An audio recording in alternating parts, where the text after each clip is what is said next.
Williams is missing the Barcelona test. Every other team has combined for over 1,000 laps, and we are out on Inters again. Quacke is joining me once more. Quacke, how's the season kicking on for you? Um, I've been trying to keep up with technical analysis. It's fun. I haven't Mhm. really been able to keep up with these tests.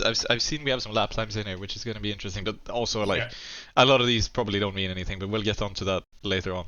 Um, it's been fun to see all the new cars revealed. It's been fun to see people who know more than me talk about them, talk about what different things might mean. Yeah, I Hmm. think we have a lot to discuss today because we're doing Yeah. we're putting, you said we were gonna have some fancy editing with pictures and stuff. Hopefully, if editor Arnav does not get too lazy, we should have a bunch Yeah. of edits here. Yeah. But before we get into the whole testing discussion, we'll get started with all the pre-testing news. Last time we were on an episode, Red Bull was yet to unveil the car and they were the first launch. So let's start right there. Red Bull unveiled their liveries for the two show cars, both for the Red Bull Racing team and the Racing Bulls.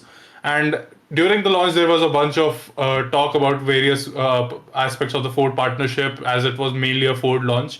But the one thing that they definitely highlighted was the engine being on the very limit of rules, according to the technical director. Mm. So, what are your thoughts on the overall Red Bull launch? This has obviously been talked about a lot with the engine. It's interesting that they address it in the way that they did, to Hmm. say that it is on the limit of the rules. That's obviously like a nod to the whole conflict that they're having right now Yeah. with everything. Um, I don't think they showed their own car. That was probably a show car. It did look a bit different to some of the others. Like, yeah, it's not. I remember for 2022, there was a very standard show car that I feel like everybody had the Yeah. exact same car, just with their livery pasted on. This time they actually looked a bit different from team to team. Um, but it does seem to me that what they showed isn't really their real car. Um, Yeah. and it was interesting to see. But yeah, no, it's cool to see like Red Bull get going. Their launches are usually pretty good. Yeah, usually their launches are filled with all sorts of social media shenanigans as well. This time it was a bit understated on that front, which I appreciated. They just got onto the cars really quickly. And on the topic of the cars themselves, Red Bull is usually a team that just straight up lies to the media's faces about what they are launching. Yeah. Usually they just show off the livery and tell us that it's their real car. So that was a good thing that they changed for this season, where they were just honest with us. And we have seen the car since then run on track, and there's definitely quite a few differences from the show car.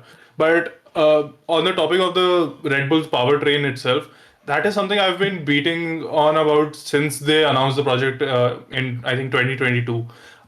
I think, given the manufacturer dependence of F1 in general right now, if we look back to something like 2008, when all the manufacturers started to pull out of F1 due to the financial crisis, Red Bull having their own engine program kind of saves F1 from that outcome.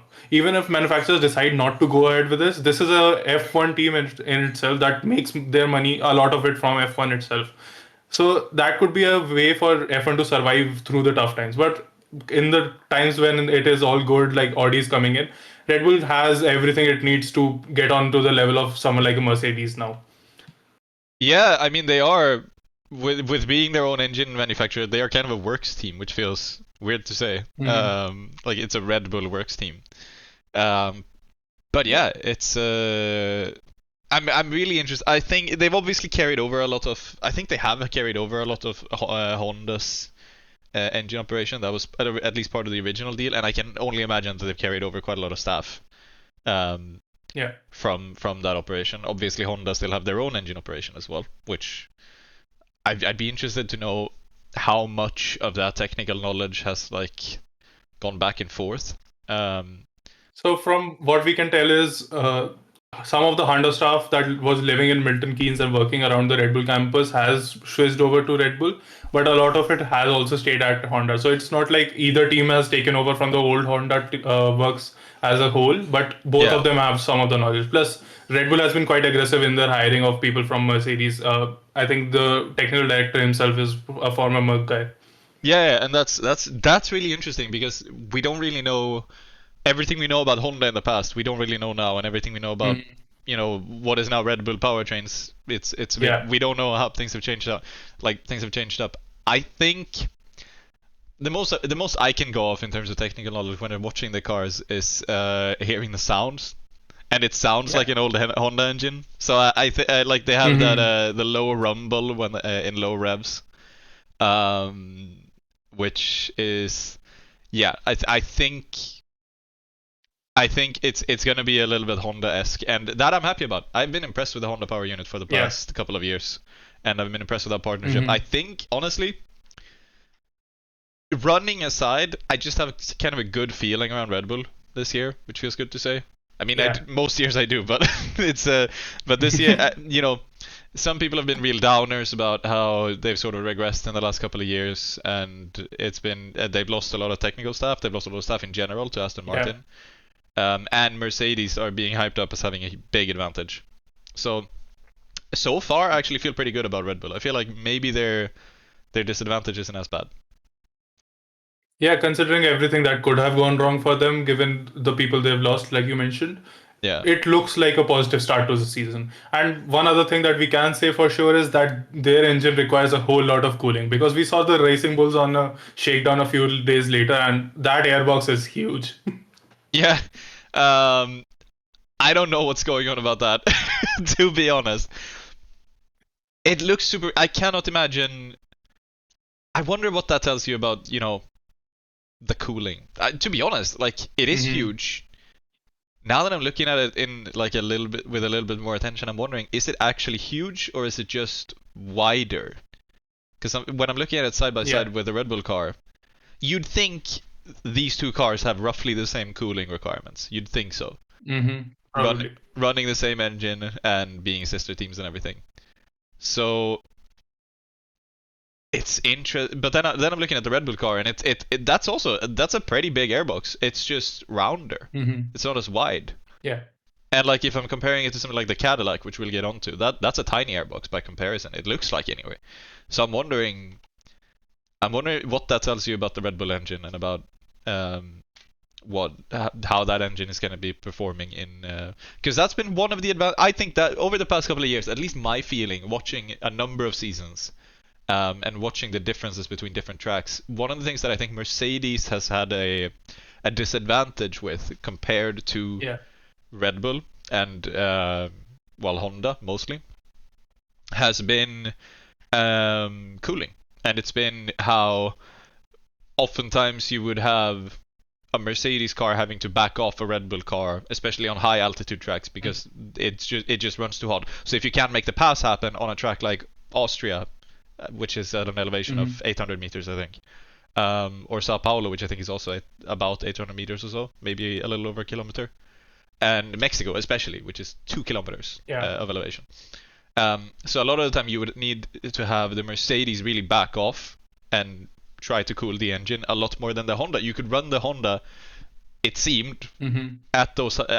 in those thinner atmospheres and not have big cooling issues. So with the bigger Yeah. airbox, I'm wondering if maybe that disadvantage shifts, or is this that advantage that we're seeing in that, like with being having a bigger airbox, maybe somehow finding a trade-off where you can allow to have that without having too much drag, too much of a penalty from the drag, but allowing the engine to cool better. I don't know, but like it's that's obviously what it's for. So it's gonna be interesting to see how that might shake out during the season. Like how will they compare to the Mercedes Yeah. engines on a sea level track compared to a high altitude track? Yeah, I mean, it's always an interesting aspect of the F1 calendar as a whole that some cars may be faster on certain tracks, like Mercedes in the previous rule cycle was notoriously fast on the cooler tracks. Yeah. Like Canada, they had the 1-2 last year. But looking at Mexico, like you pointed out, that was a race that Mercedes teams always struggled at compared to Red Bull or Ferrari. Even in 24, Sainz was clearly ahead. Leclerc was right behind him as well in terms of performance. 2025 was probably the only time I saw a Merc car truly dominate a Mexico race, and that was probably as much to do with McLaren's advantage as Mercedes' engine. So talking about Cadillac, then that became the second team to run on track after Audi. Is that a good sign for both of the new teams to have early track running? Well, yeah. It's better than having no running, like Yeah. Williams. Um, Mm-hmm. I think last episode you were very down on Cadillac as a new team, Mm-hmm. and I think it was fair. I still sort of had them fighting to be off the bottom of the grid. I think with regard to both Audi and Cadillac, I'm honestly maybe still more bullish about Cadillac in general, but I do think I Mm-hmm. underestimated what struggles they might have because the car, like when I'm looking at the car, it Yeah. doesn't look that. To me it just seems less technical. There's a lot of things that maybe Mm-hmm. some of the teams that I consider to have more technical competence, like Mercedes and Red Bull. For example, on the front wing, they aren't running these big winglets, these big upper wing elements, which are optional. As I've Mm-hmm. heard, they're not a required feature. But I'm seeing like front running teams, Mercedes and Red Bull, they don't have those. Cadillac have one, they have those. That Mm-hmm. maybe that's it doesn't mean anything just now, but my gut feeling is that maybe this car is a little bit underdeveloped. And getting on track is good. I'm not sure it's a huge advantage to do it earlier than everybody else. Everybody else in the end gets the same sort of shakedown testing and proper Yeah. testing afterwards, except for Williams, then of course. But yeah, Yeah, Williams is a whole different saga that we'll get into once we talk about the preseason testing. But as for the shakedown itself, getting any sort of running for a brand new team is good, like you said. But in the end, it will all come down to how strong the car is and how they develop it through the season as well. yeah. So another team that launched their car then was Haas. That was something that you pointed out to me rather quickly with all the cooling vents on their side pods. What do you make of the Haas car as a whole, and does it look significantly different to you from the other ones then? I mean, yeah, I was surprised because this was probably the first one where I knew that this was a real car, not a show car. It was Mm-hmm. even if it was just rendered in what looks like some sort of studio environment, it did look like this is okay. This is at the very least reminiscent of the real car. And Mm-hmm. those cooling vents stood out to me. That's something which was talked about ahead of the 22 regulations, where you would see um, some teams would require a lot of cooling along the top side. I remember the Aston Martin had vents going like from the front of the side pod to basically to the rear wing. Um, and that was a talking point, which was interesting because again, that's sort of like the airbox. It tells you sort of what your cooling requirements might be for the car and for the engine. Um, but I was interested to see that on the Haas because honestly, and even now that I'm looking at it, it's obviously we don't have a lot of vertical picks, especially on trackside. Mm-hmm. I didn't see a lot of that from the other cars. I didn't see it as Yeah. prominently as on the Haas car, and it's an interesting choice. They've also gone for a bodywork design which is again similar to the start of 2022, I think, which is where Haas and Ferrari were able to run the like a canal. The side pod was Mm-hmm. curved upwards, so to speak. So you got a canal, which was uh, it was supposed to be a big aerodynamic innovation. I'm not sure it Yeah. actually worked out in the end, but it was an interesting choice, and Haas seemed to have gone with that choice as well. Like again this time, at least somewhat over the top of the bodywork. So I like it. I like the car. This is again like more technical people will know more about this than me, but I do think this doesn't look like a. It looks like a fast car. It doesn't look Mhm. like a shitbox. So I'm kind of happy with it. Yeah. What do you think? Yeah.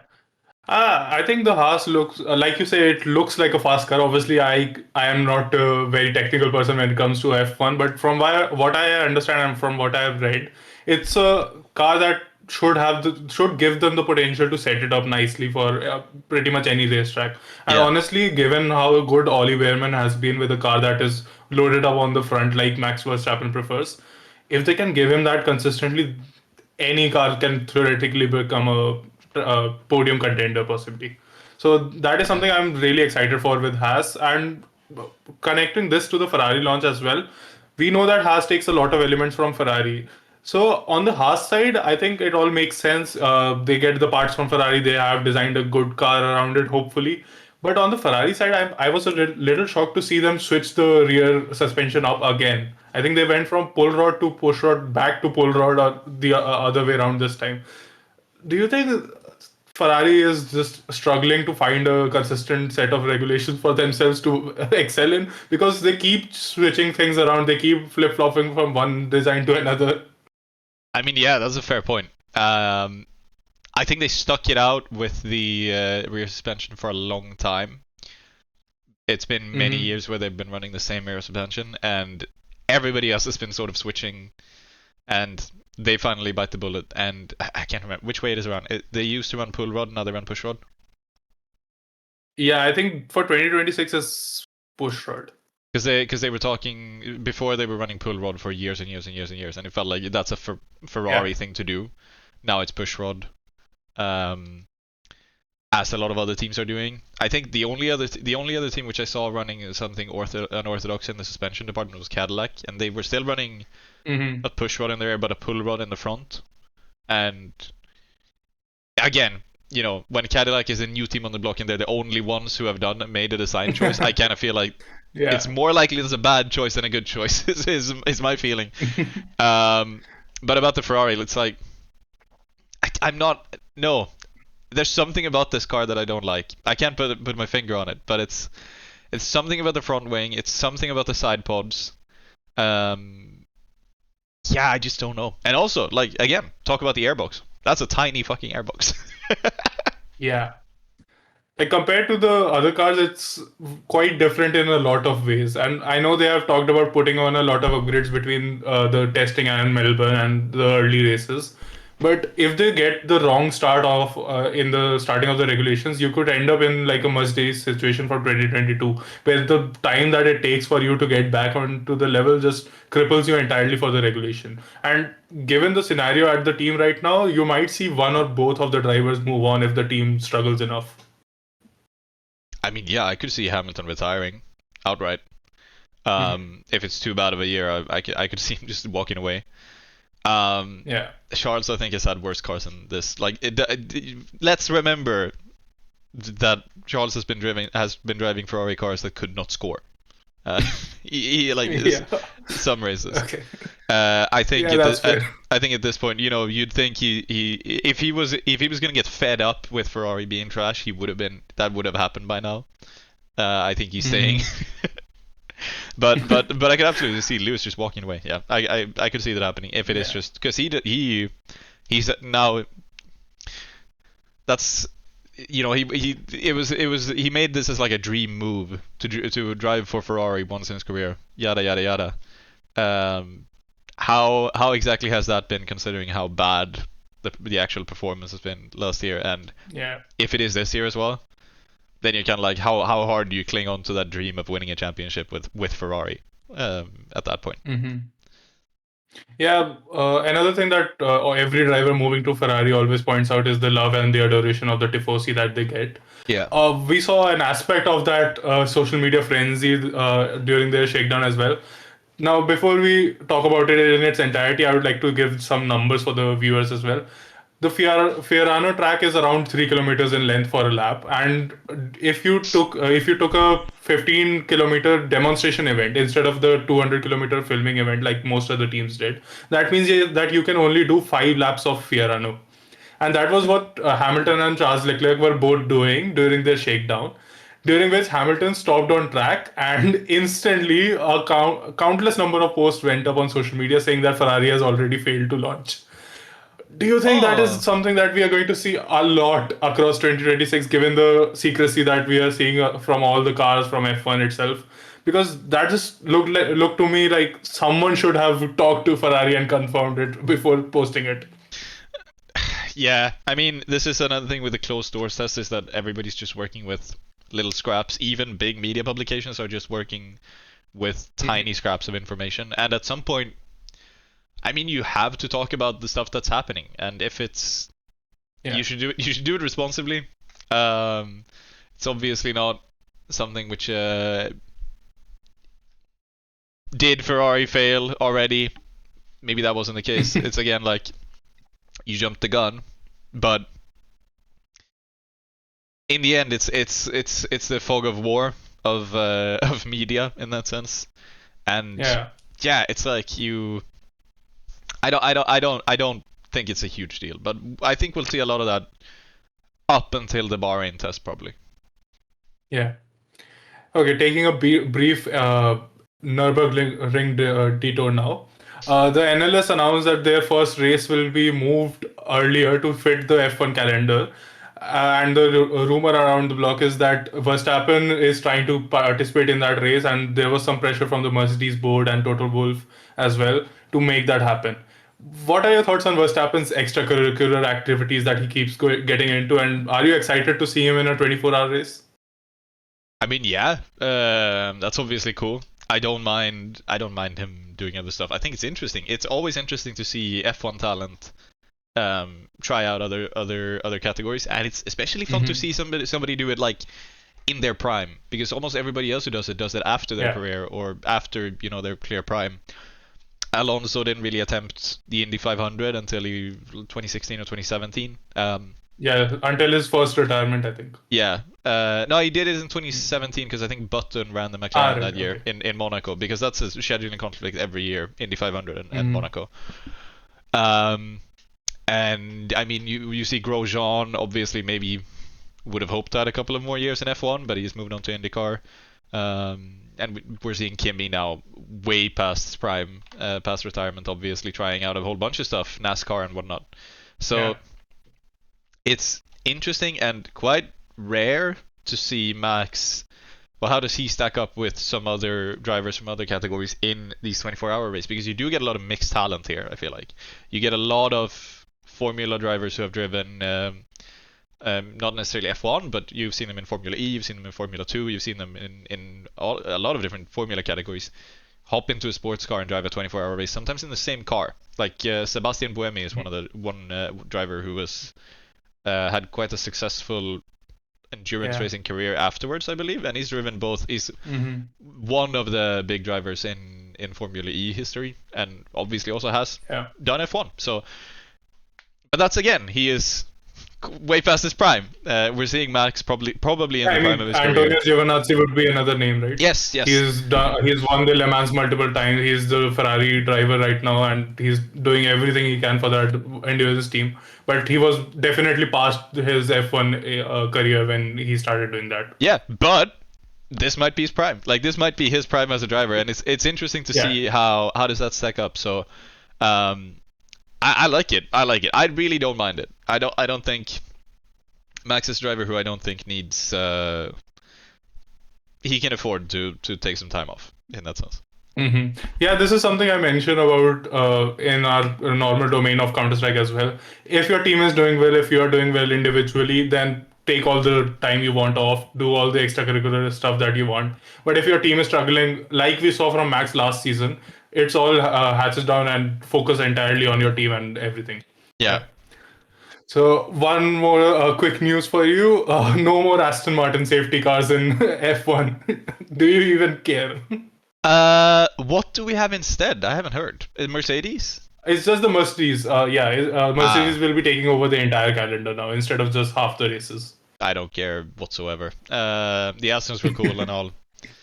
I feel like a Merc is classic. It's been a Mercedes for a lot of racing categories. Essentially, Have a Mercedes. Mercedes has been there since the F1 safety car launched in the first place. Yeah, and it feels like it's always like a lot of racing categories, not just F1. They run Mercedes cars. It Hmm. just feels right to see a silver Mercedes sedan driving driving in front of Formula One cars. Yeah, so that's news that we can quickly move past, Yeah, helping us hit our targets. So Honda revealed their engine after the initial set of launches, and Andy Cowell, the Martin direct CEO, then team principal, then has moved on to engine director roles, whatever else.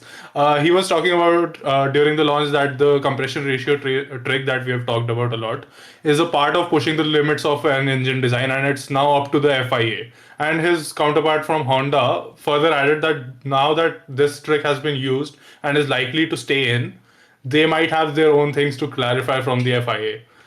What are your thoughts on Honda's engine? Like you said, you are still on the optimistic end based on how the years have gone by.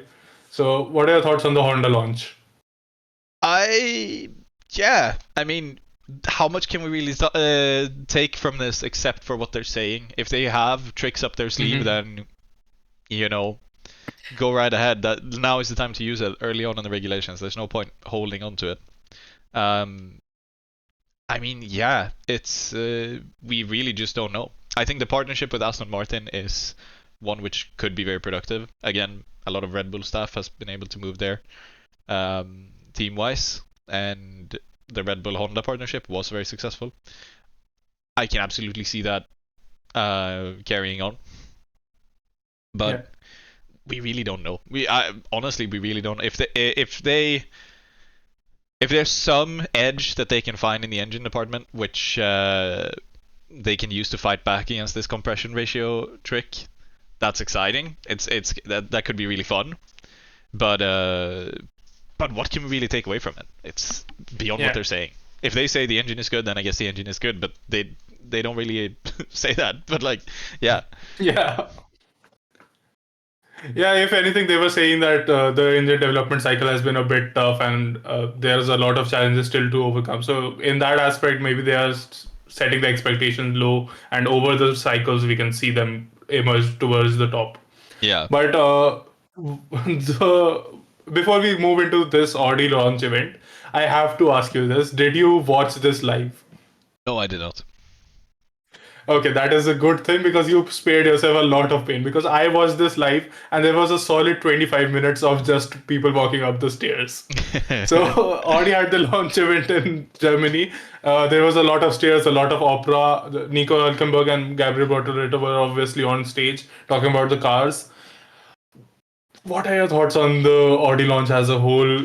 Obviously, we'll get into the liveries in a future episode in a much more deeper detail. But Yeah. overall, what are your thoughts? Very dull of them not to show the real car during the launch. Hmm. Um, very weird seeing such a basic livery without a lot of sponsors, which was also something from a lot Yeah. of the pictures released. A lot of the sponsors and a lot of the styling just wasn't on there, which feels super weird when you have such a. It's not necessarily a bland livery. I can't like the livery. I think it looks fine, but it's basic because it's just solid Yeah. colors and there's no styling or anything. No sponsors on such a Hmm. car just doesn't really work. So Yeah.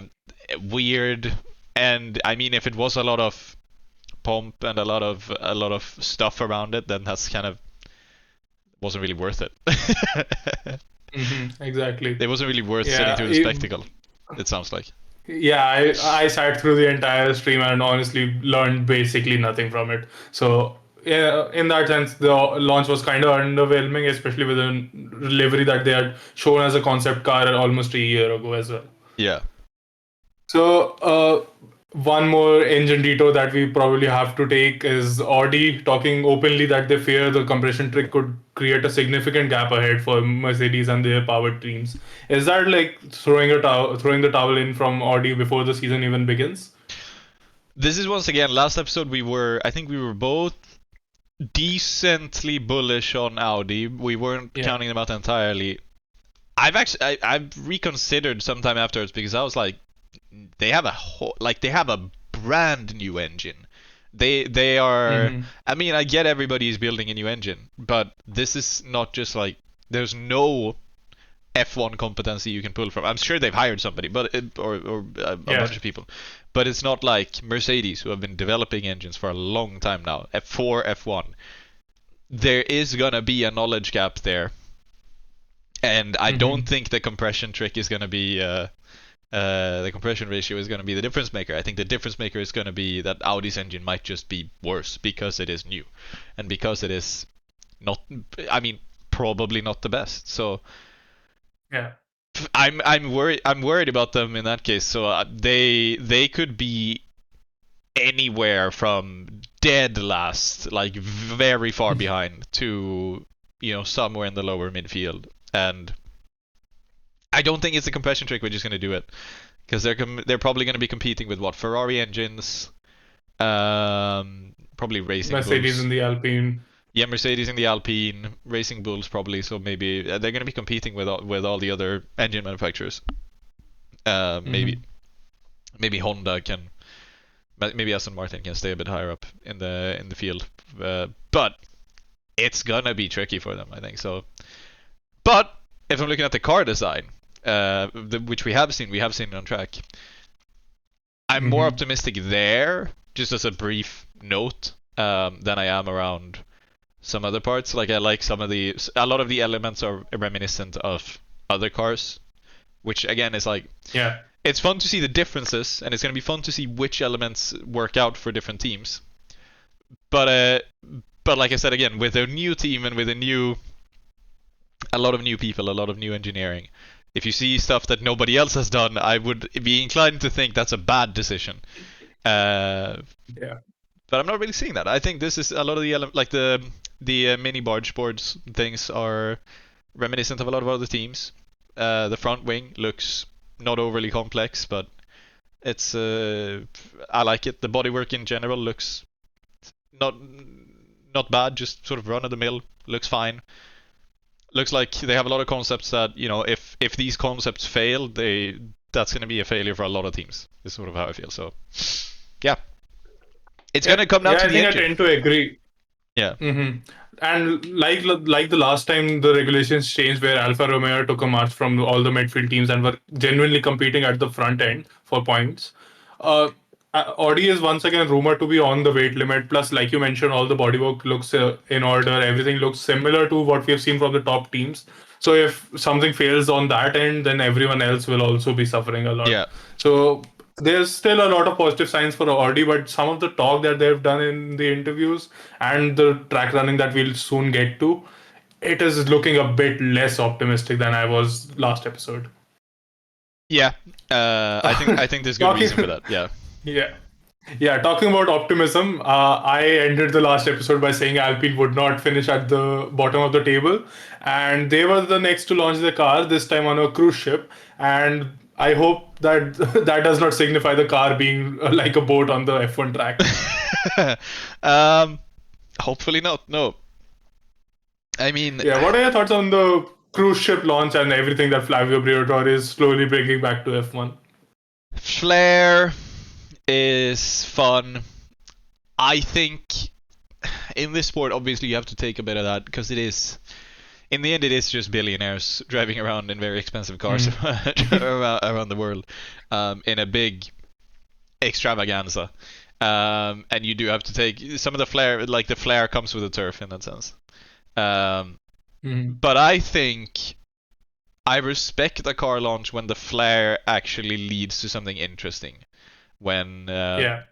if you do something exciting like this, it should lead to an interesting car, to seeing an interesting car, Mm. and we're seeing a show car, and this Yeah. is the livery is not significantly different. It could just as well have been sort of like Haas used to do it, where it is just we posted the images of our, like, here are vendors of our livery, period. Yeah. And that they could just have been that, and that would have been fine. Nobody would have batted an eye. Maybe a comment from Flavio Briatore in writing, it would have been fine. I like the flair, but I don't like to sit through a bunch of other stuff that I really don't care about when I just want to see the car. And if the car isn't worth the time investment of all the rest of it, it's just no, Yeah. please, no. I mean, even when we saw the car finally on track in its actual form, it does not look as exciting as the Mercedes does. Like, they are the same engine manufacturer, so it should be similar. There should be some similarities in how it's packaged and everything. But when you look at the Alpine, it looks a bit more primitive compared to the tightly packaged Merc that we'll. That's one of the next cars on our list now. So, what are your thoughts on the differences between those cars? And do you think Alpine has any positives to take from this, or are you still negative on the whole? Have we seen the Alpine on track? Uh, We saw a couple of blurry photos mostly, oh but yeah, nothing proper. Yeah. yeah. Yeah, okay. We've obviously had a little bit of that. I mean, they seem to have something going in the rear wing department, which is interesting, which is Hmm. maybe a little bit unique. Uh, it's a blurry picture of an F1 car. What can we say? Yeah. Okay, moving swiftly on then. McLaren is next on the menu. They still haven't launched a proper car. Their launch will come after the Barcelona pre-test. But one thing that they did reveal was that unlike many other teams, they won't be bringing quick updates between Barcelona and Australian Grand Prix. Instead, they will be focusing on understanding the regulations first, and then slowly bringing on upgrades once they think that they can do a good job. Obviously, McLaren is someone who in the previous seasons, particularly 24 and 25, brought on updates, and when they bolted them on, they were instantly significantly faster than their competition. So, do you think that's just the same approach continuing on into the new regulation? I mean, yeah, there's something to be said for that. I think when a team as successful as McLaren have been in the past couple of years, when they take the what seems to be quite a big risk. I mean, you're committing to one car for Barcelona and for Bahrain, and you, no matter what, basically, you are committing that car to the Australian Grand Prix as well. You're sort of taking a that seems like a risk, because if your concept doesn't work, then you are kind of screwed for the beginning of the season, and you might be playing catch up for several races after that. Um, when a team as successful as McLaren have been in the past couple of years with as constructors, when they take that risk, I think it is just a sign that it's not a risk at all. I think they're happy with their package. I think they're confident it is going to work out, and that's why they're deciding to do that. But in the end, we'll just have to see how it works out. But it's interesting. If any other team did this, it sounds like a big risk. But we're talking about the front runners for the past Yeah. 2 years as constructors. They wouldn't make that move unless they were confident it was a safe bet to make. I think so. Overall, Yeah, I think not overly worried. it is the success of the team that is making us confident. If someone like Ferrari came out and said that, we would Yeah. instead be looking at it. Okay, 2027 is our year instead. Yeah, it's because if Yeah. because let's say it just doesn't work out and you have a car which cannot compete for the win, struggling Hmm. in the midfield, and that's like the technical level of your car, and you commit that to the Australian Grand Prix. Well, you obviously have a lot of data between Barcelona, Bahrain, and Australia in that case, um, of that bad car. It's gonna take some time for you to make a proper update. It might be Yeah.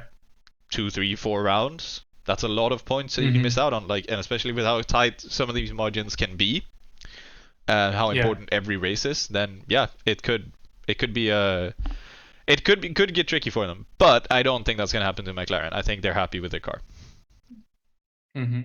Well, before the final topic, before we get into Mercedes, FIA's engine meeting took place, and there they decided on how to measure the engine while it's running at hot temperatures. So what? So for the viewers who did not watch the previous episode, the current engine regulation outlines that all engines will be measured at the resting temperature in the room temperature, which means that teams can have their engine expand in size, in compression ratio, change a lot of the factors of the engine as the engine heats up and with the various materials in the metals that they use.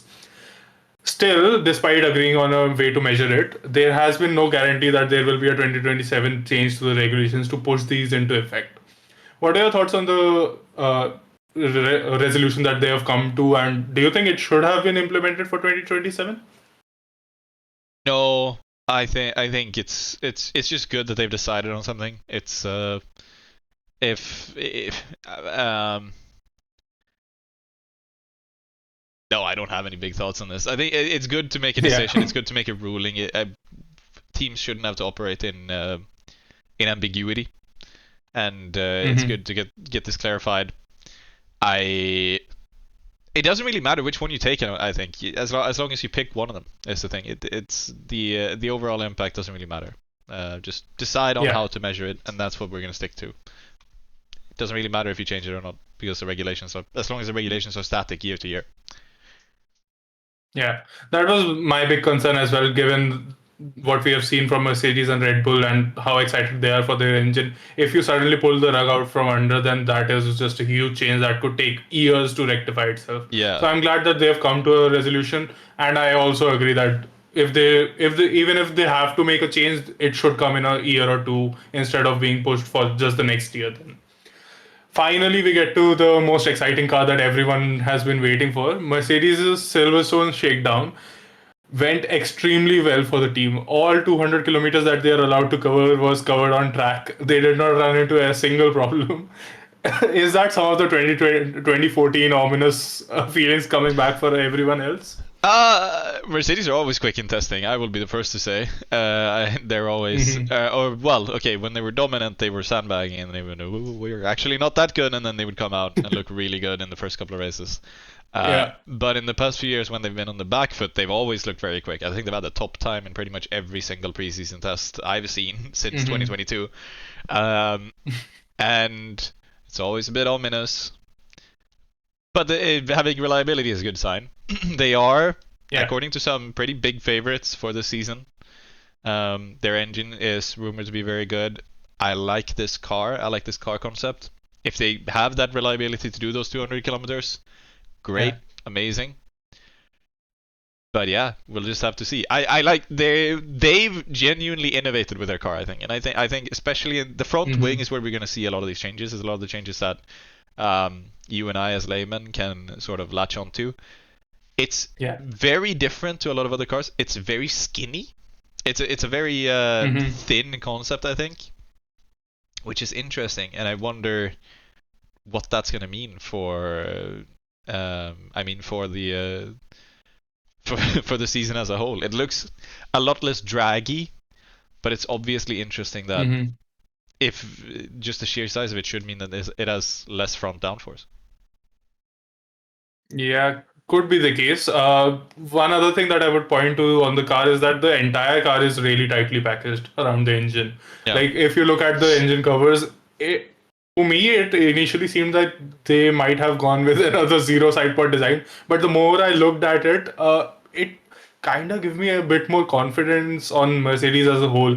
Like, given we have talked about their cooling requirements in the previous regulation cycle, the fact that they have gone with such a tight packaging kind of means that they have solved some of the issues, hopefully. And overall, the car really looks the standout of the field for the 2026 cars, to me, initially at least. Yeah, it's quite a slim down side pod as well. Uh, Mm. so yeah, it's definitely gonna be interesting to see how it all shakes out in the end. I would probably pick this just off of a hunch based on how I think it looks. It looks fast, and I would Yeah. probably pick it as the favorite, having seen it right now. Hmm. All right, just quick topics to cover off. Dan Fallows from Aston Martin has moved to Racing Bulls as their technical director. Obviously, his stint at Aston wasn't the most productive. They had a brilliant car for 2023 at the start of it, but the more upgrades they brought, the more advancements they tried to put on that car, the worse it got somehow. So obviously, his move for Aston Martin was justified with Newey coming in and the level of performance we had seen from them. What are your thought? Do you have any thoughts on him moving to Racing Bulls? Did Racing Bulls need a new guy at the top of the team, considering how good their last year's car was? I mean, no, to be honest. I think Hmm. their car was good. Bolstering with even more talent is obviously never a bad thing. Um, it's interesting that somebody moves from Aston to one of the Red Bull teams. It's to the Yeah. ecosystem. We've had a lot of the other side of it recently. So that it's an interesting trading of talent in that sense. But I don't know. I don't know Hmm. anything about his merit. I don't know anything about him. But it's gonna be yeah. Obviously they need a technical director, and they've got a pretty good one. Yeah, I mean, you brought up the fact that he's moving from Aston to Red Bull instead of the other way around. He's actually a former Red Bull employee who Red Bull chased for 1 year to try to keep him from going to Aston. There was even legal proceedings involved, and within a couple of seasons after moving, he's coming back into the fold now. Yeah. So, before we head into Barcelona now, just a quick jump across to the Americas. IndyCar's Alex Pello and McLaren had been having a legal battle for quite a while about the who would pay the damages that McLaren took from losing Alex Pello as a driver.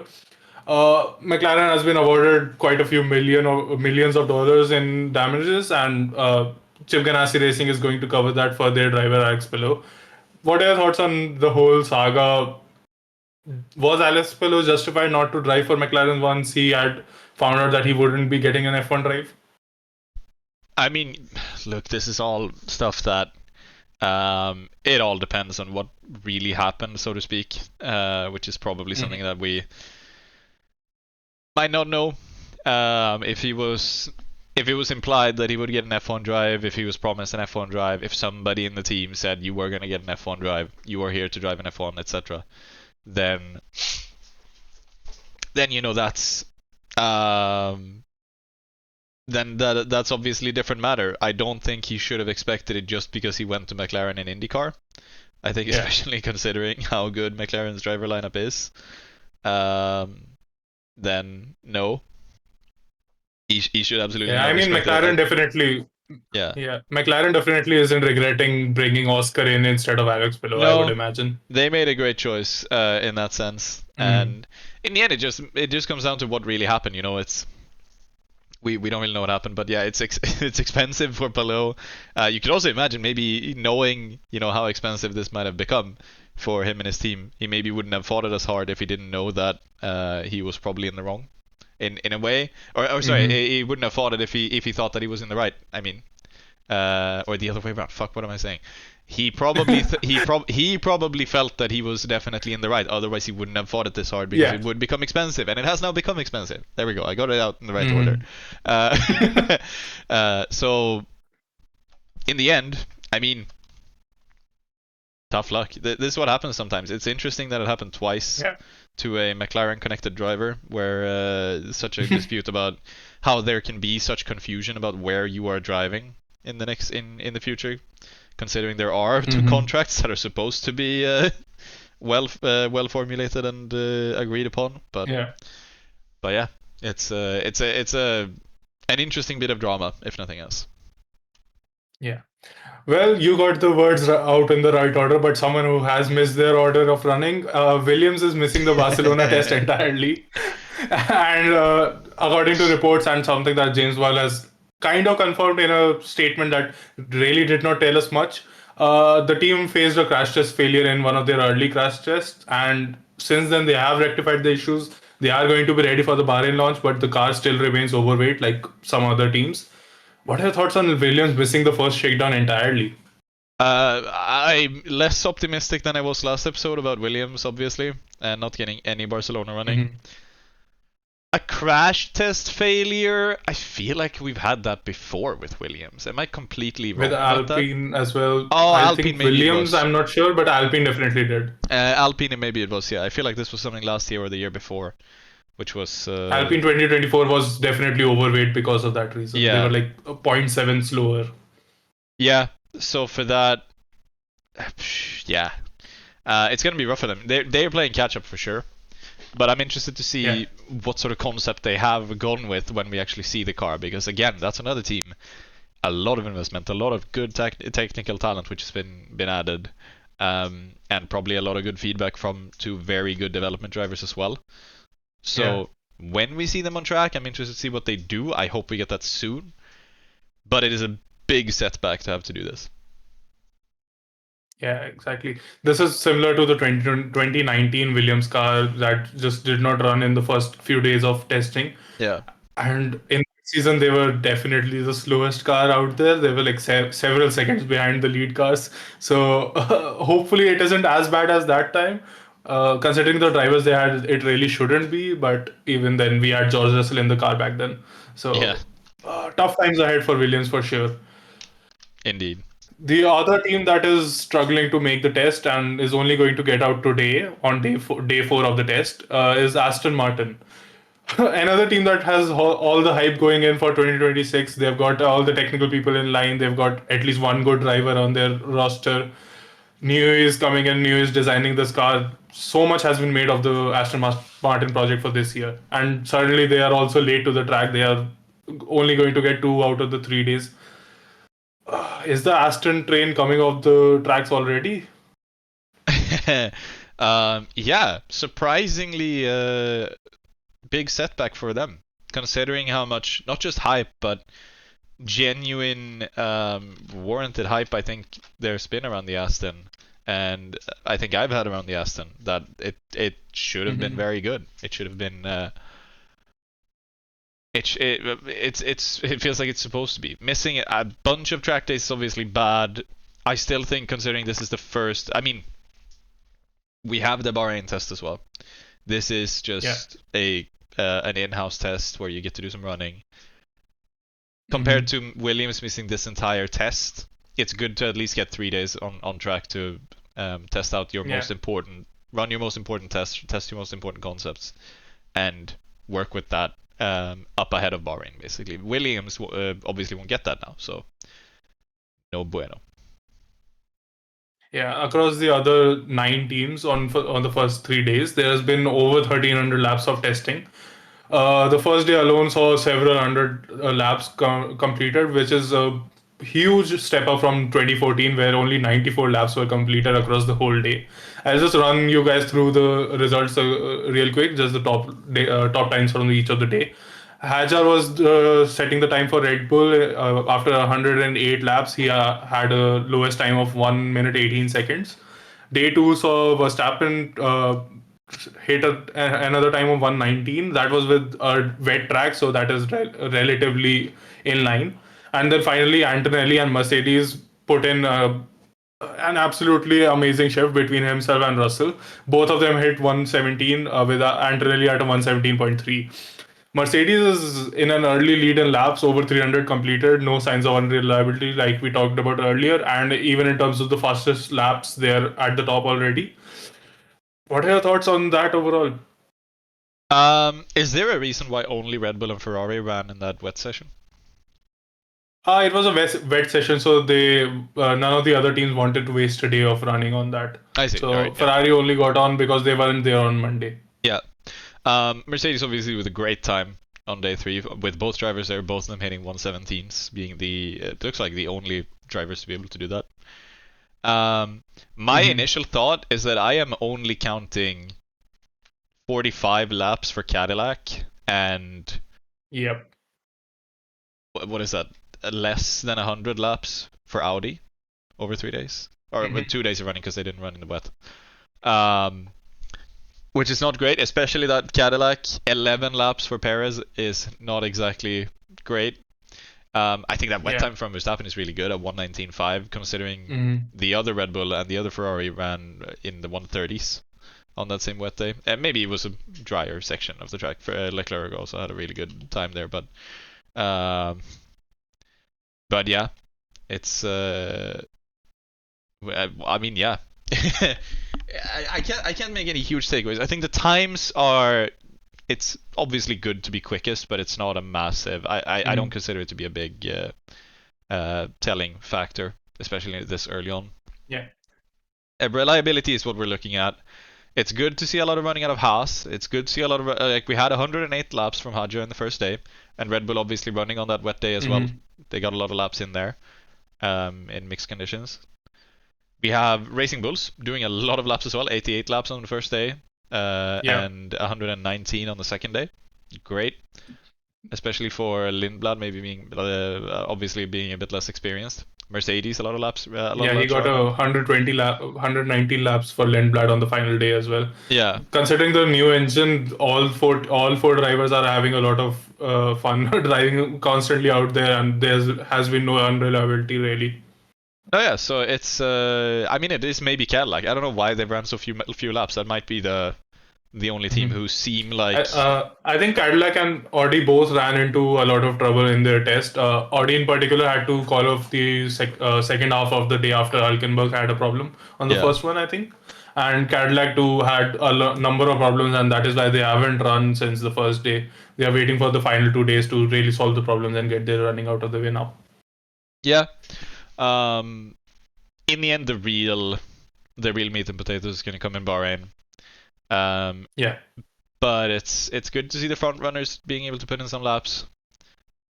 Worried about the Cadillac and Audi. I think that this might Alpine have got some good reliability out of the car, which is Hmm.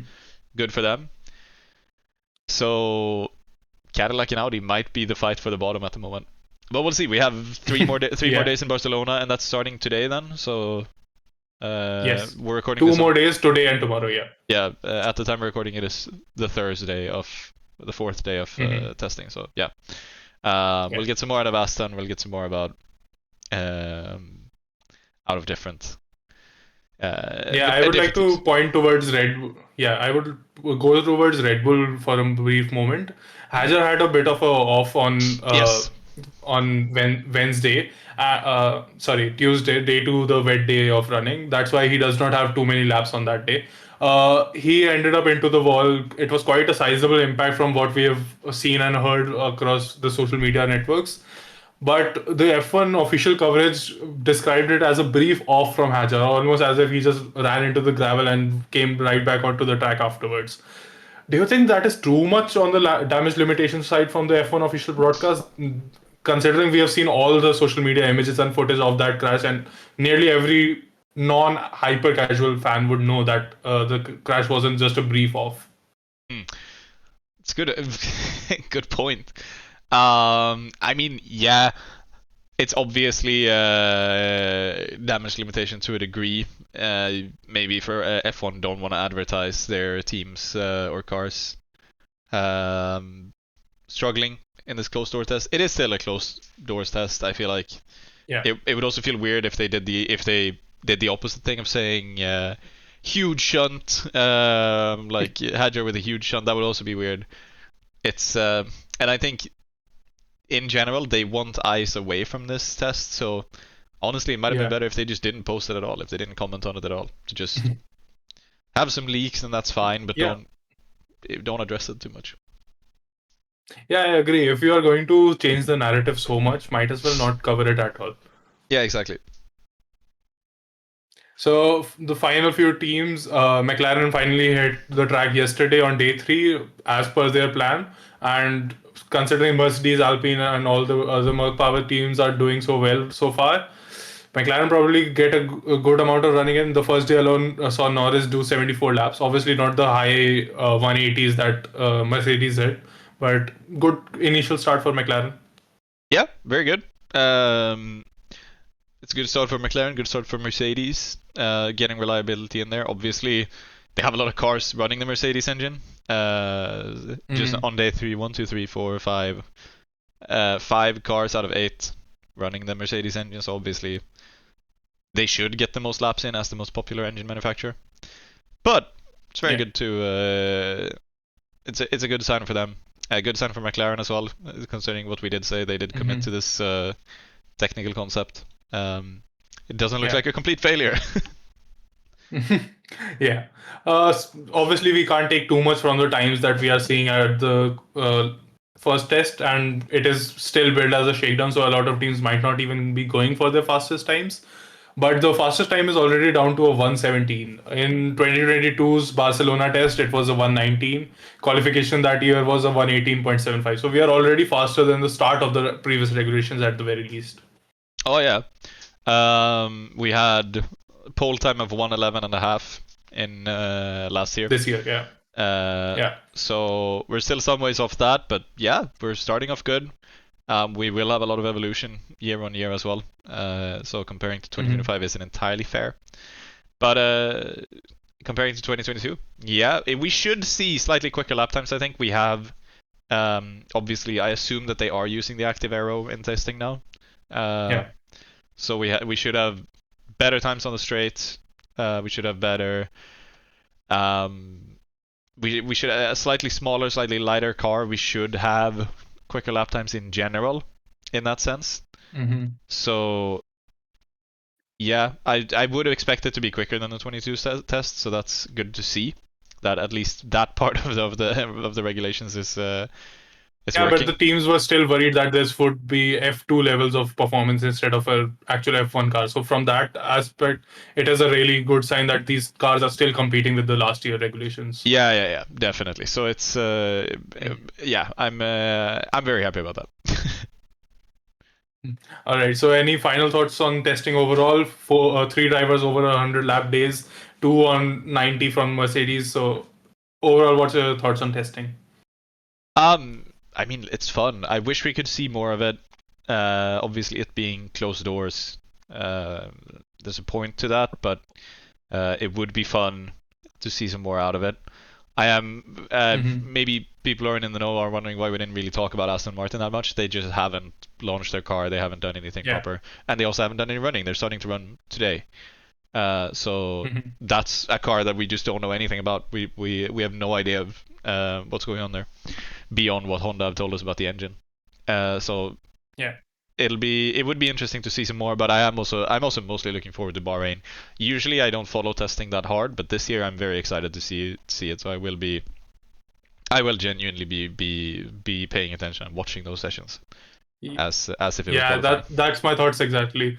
The Barcelona test has only increased my appetite for F1 action to be back on track, and for the Bahrain test, I am definitely putting all my dashboards up and watching every single session. Yeah, yeah, you have a So really that's where, really command center view when you watch these sessions. yeah, Yeah. yeah. If anyone hasn't really tested it out, Multiviewer is an amazing app to get into. If you're already using F1 TV, and that just Yeah, allows you to get all the data that you can ever need. So that's what I enjoy doing most of the time. Yeah. that's sick. Yeah, so that's where we'll wrap things up for this episode, I think. Hopefully, we'll do another one before the Bahrain test, and by that time, we should have all the liveries, including McLaren and Aston Martin, out as well. So we'll try to get a guest on to talk through all the liveries, give you guys exactly the ranking of the right and wrong opinions on each of the liveries, and why Haas is probably the best one yet. Yeah. So, Quacke, once again, thank you for joining me. We'll see you guys next one.